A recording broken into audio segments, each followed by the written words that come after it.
and today we're gonna read Wayside School, Just a Little Stranger. Yesterday, Mrs. Jules have told everybody she had a baby in her belly.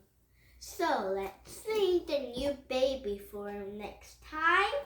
But today we were gonna read the new substitute teacher.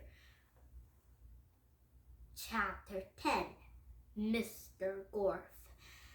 It might be a really exciting story, so let's see it from now on. Are you ready for read this one, but with a lot of stories? Now here we go.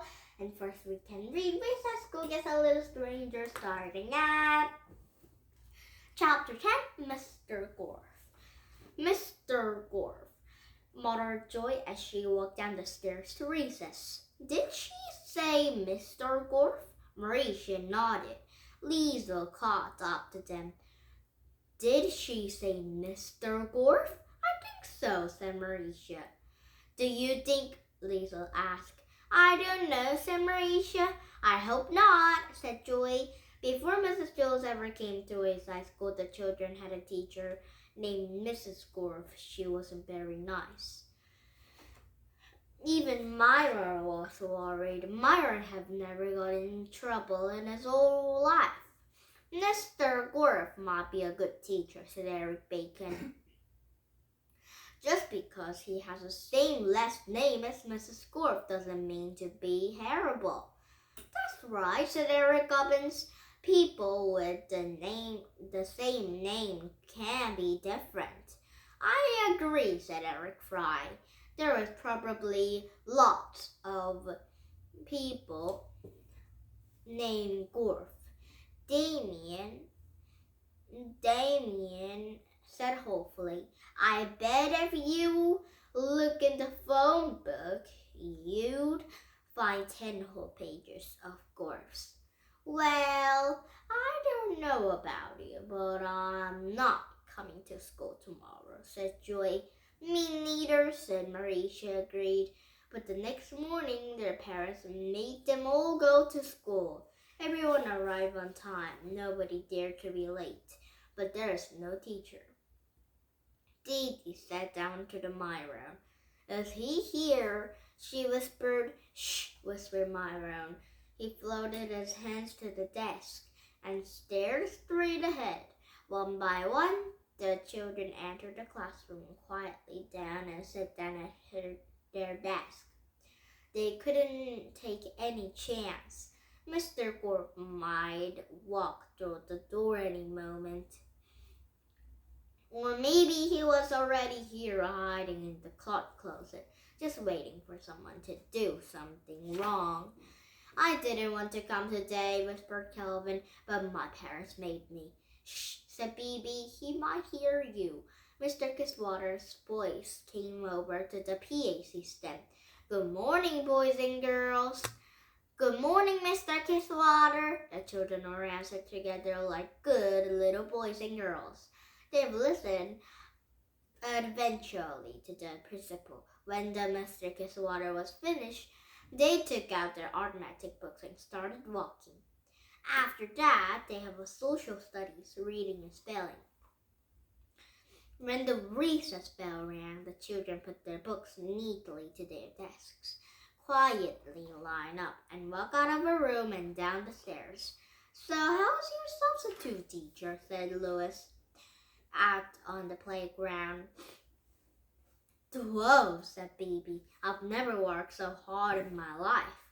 I did more work before 10 o'clock than most people do in the day, said Kelvin.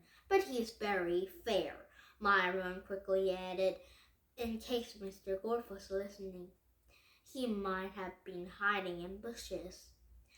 Yes, he is quite nice, fair, and a very good teacher, said Jenny. And very smart too, said Dee Dee. We're lucky to have him. Louis had tweezed the end of the mustache between his fingers. After recess, the children had returned to the classes and were gone to the lunchtime. And lunch they all ate food Mrs. Mushap served them. Their manners were perfect. Mr. Gorf might have been hiding under the table. After lunch, they returned to the class and practiced their handwriting.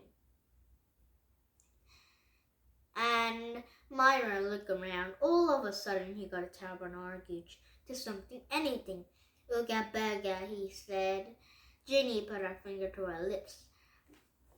"Beef, boff, boof," said Myron a little louder. "Shh," said Ginny. Myron stood up. "No," he shouted. "I don't have to be quiet." Everyone tried to get Myron to hush up. Myron climbed on the top of the desk. "Look around, Forks. There's no teacher. We're doing this work for nothing."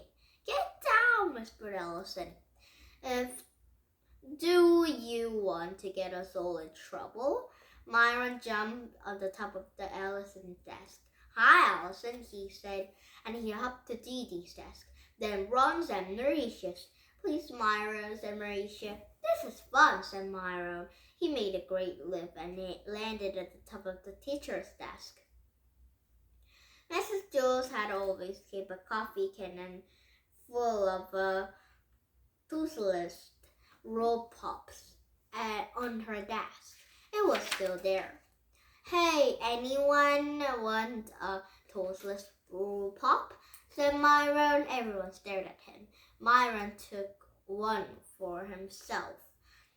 He sat into the teacher's chair, feet up to the teacher's desk and sucked on it. "Please stop," Myron backed Ginny. "What if she's hiding in the closet?" "Get real," said Myron. "Why would he hide into the closet?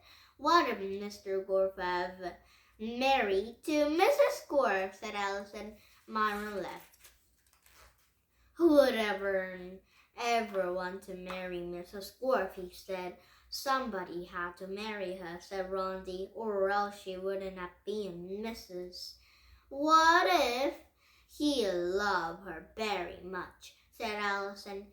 "And then one day she didn't come home from work, and he never saw her again, and he didn't know what happened to her, but he knew she used to teach this class. So we might be hiding in the closet to try find out if we're good ones or who got rid of her." "If I was married to Mrs. Gorf," said Jason, "I'd be glad if she never came home. He should thank us." "Nice going, Jason," said Ginny. "If he's hiding in the closet, you just told him. You're the ones who got rid of this in life." "Well, I don't. You just did," said Jason. "It doesn't matter," said Myron, "because Mrs. Gorf is not hiding in the closet." Myron went back to the room and opened the closet door. The man stepped out. "Thank you," he said. "I accidentally locked myself here this morning. I've been waiting for someone to open this door." Myron saluted his toothless lollipop, stick and all. Oh, Mr. Gorf have came out to the closet.